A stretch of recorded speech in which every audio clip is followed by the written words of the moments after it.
Hello and welcome to another episode of Mean Brews. Today we're covering American Blonde Ale, but before we get into the data, please remember that there's a link in the description to pick up this full recipe kit from Bacchus and Barleycorn.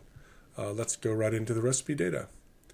I found 23 American Blonde Ale recipes. We had 2 Best of Show, 8 Gold, 3 Silver, lots of bronzes, 9, and 1 award-winning. The BJCP style is 18A, easy drinking, approachable, malt-oriented American craft beer, often with interesting fruit, hop, or character malt notes. Keep that in mind, that last section of that sentence there. When I look at the evolution over time, it's about the middle. Obviously, some things are evolving, particularly around the hops, but not tremendously evolving compared to some other styles. And there's a moderate amount of variability. You'll see it again in that last note of that sentence, either a fruity character from the esters, or a hop, or some different malts used. Original gravity, the range was anywhere between 1.038 and around 1.057. The mean was right at the mode, right at the middle between the BJCP range at 1.048. I will be a little bit lower because we are seeing a gradual shift down over time for the original gravity, particularly some areas really low over here. Quite unique. Yep, there. IBUs, this is a low hop beer, anywhere between 13 and 36 IBUs with an average of 23, and I'll be right on that average. There's no change over time. Color, really narrow band of color between 3 and 6 SRM, with an average of 4.8 SRM or 9.4 EBC, and my recipe ends up landing almost exactly on the mean.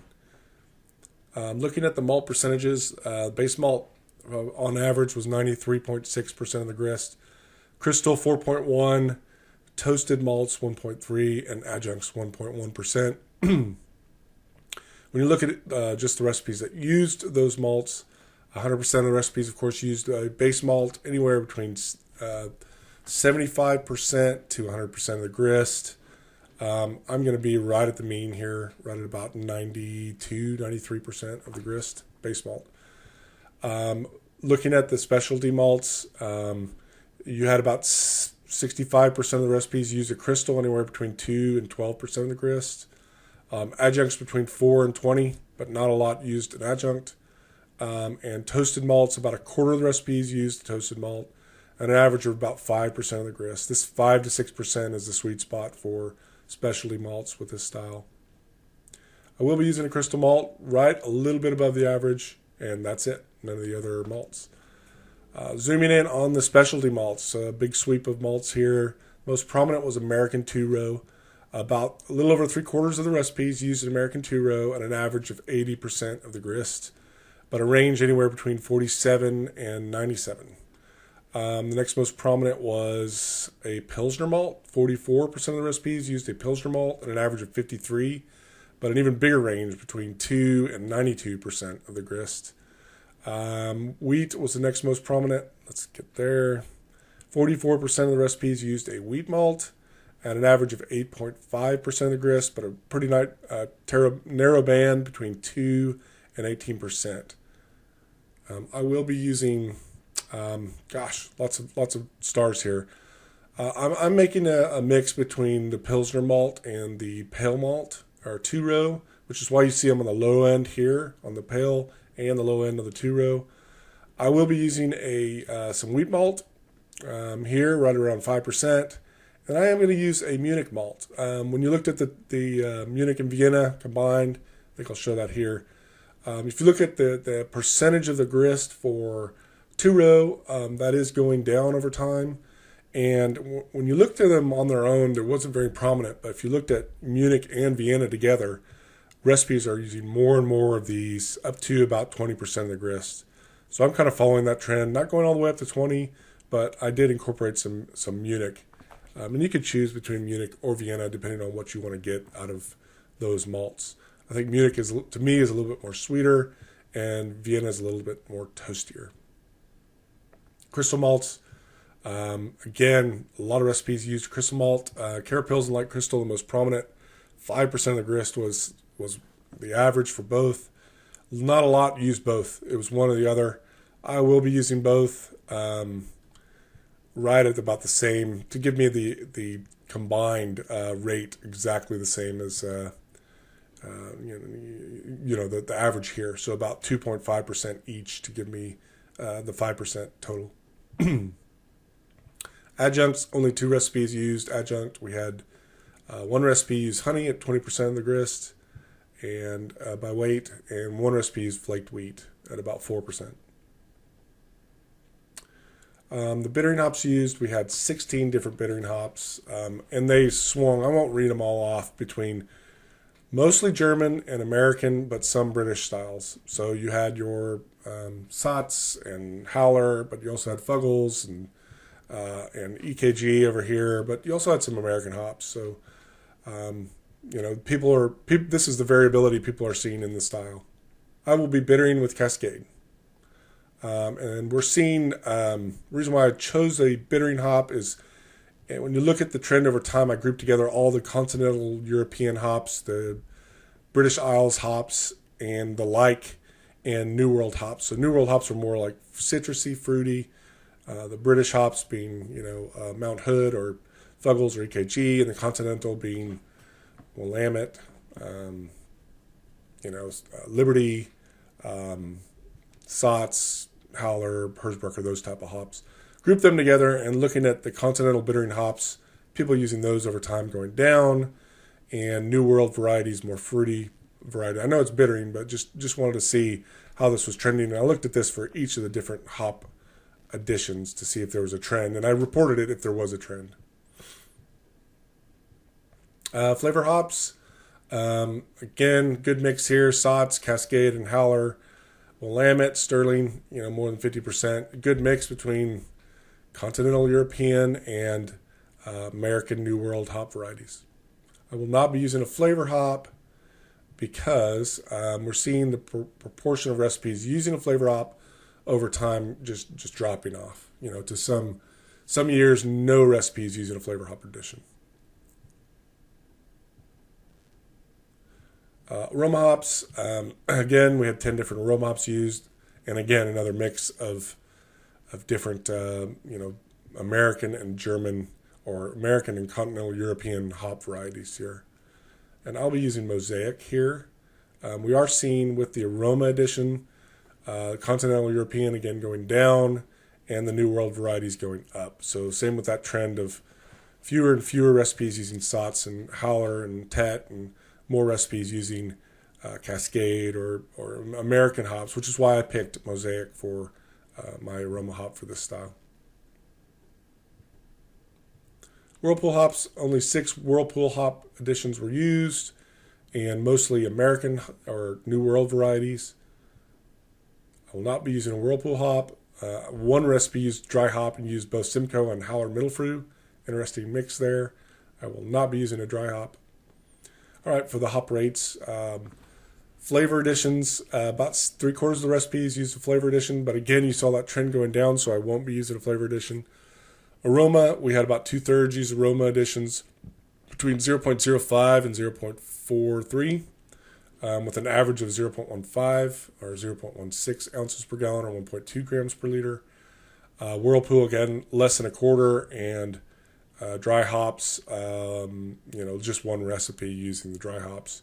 I'll be using right at the average 0.16 or 1.2 grams per liter of Mosaic as my aroma hop. We had about 79% of the recipes just use a single infusion mash, and 21% using step mashes. So I'll be using a single infusion for my recipe.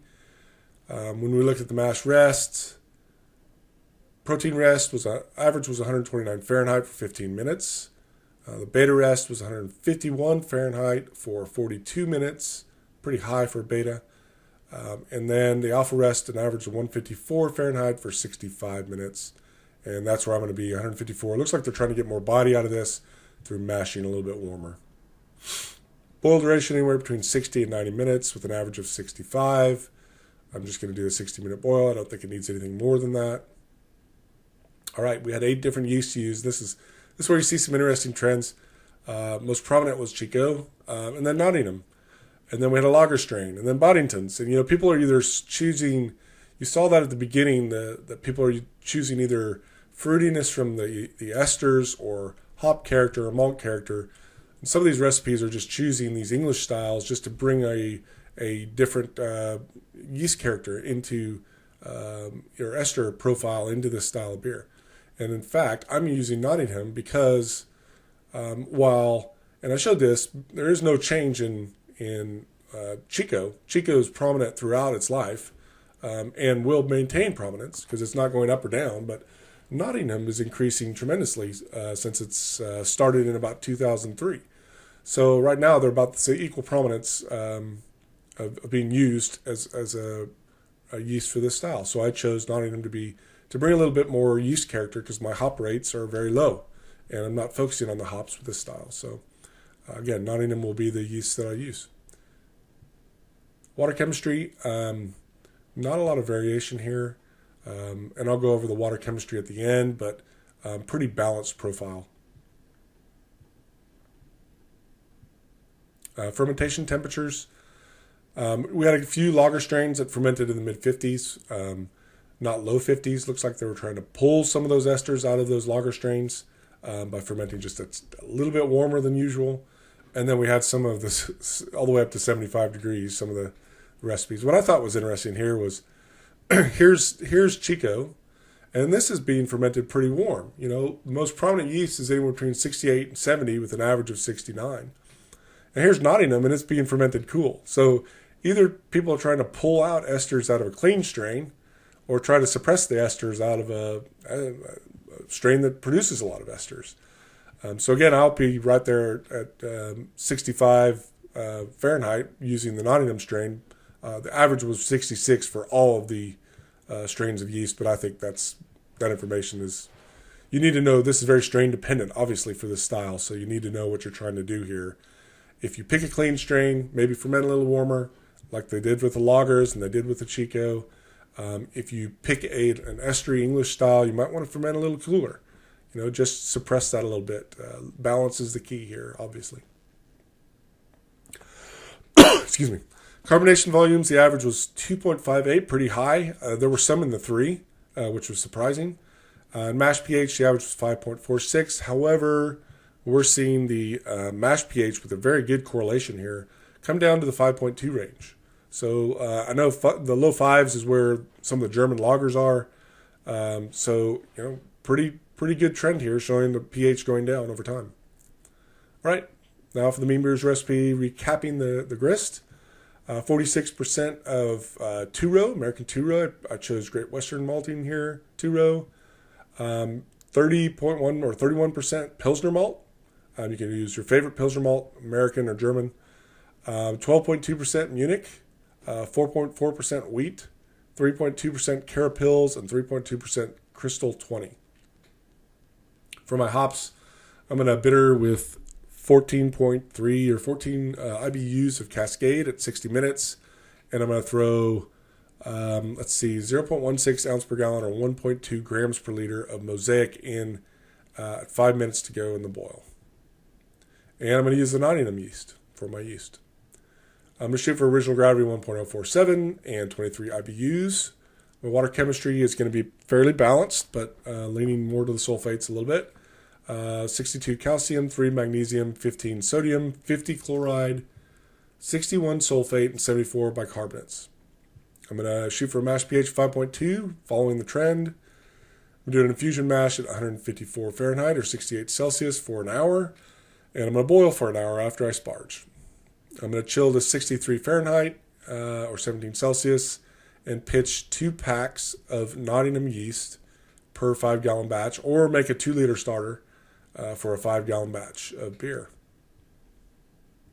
I'm going to ferment at 65 Fahrenheit on the low end, following the trends, and at 5 points from the final gravity, raise it up to 68.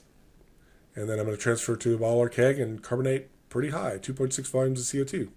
All right, that's the end of this style. The next 2 styles I'm going to do are a Trappist single and a tropical stout. And then after I do those 2, there's going to be another poll on my YouTube page to pick the style after that. So appreciate you tuning in, and we'll see you in a couple weeks. Bye-bye.